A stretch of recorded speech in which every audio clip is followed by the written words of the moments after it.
want to even leave your bed after the death of a loved one, but I got out there nonetheless. Let me just say, the place was absolutely decrepit. I knew it had been a while since my dad had gone hunting, but this place looked like it hadn't been touched in years. It was completely desolate, and vegetation had covered the entire front side of the cabin. The boards at the back looked like they were set to collapse at any given moment.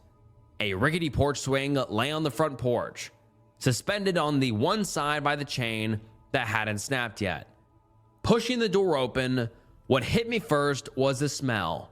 That sickly sweet smell of death that you'd find radiating off a decaying deer carcass on the side of the road. It ran through the front door and sucker punched me in the face, completely unexpectedly. Covering 90% of my face with my shirt, the next thing I noticed that knocked the wind out of me were the toys. Dozens of toys that were very clearly made for little boys, no older than the toddler age. So this is where Dad brought you, I thought aloud as I noticed one of my favorite teddy bears from when I was a kid. I searched for you for months, little Huckleberry. What I noticed next is what made me realize that something was incredibly wrong. Aside from my little Huckleberry, I didn't recognize any of these toys. I have a pretty strong memory. I think I'd remember at least some of this stuff, but no. I didn't recognize the clothes either. None of these 10 or so outfits that, by this point, have been tattered and weathered to shreds.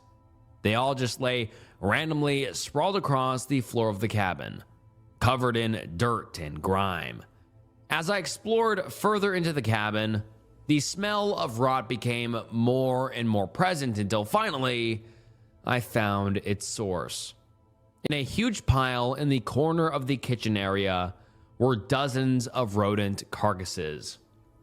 Possums, squirrels, raccoons, they all looked like they had been completely mutilated. I stared at the disgusting pile until something hit me like a freight train. The possum was at the very top of this pile. It looked fresh. Blood still trickled from what looked like a big bite mark on its neck, and its feet twitched.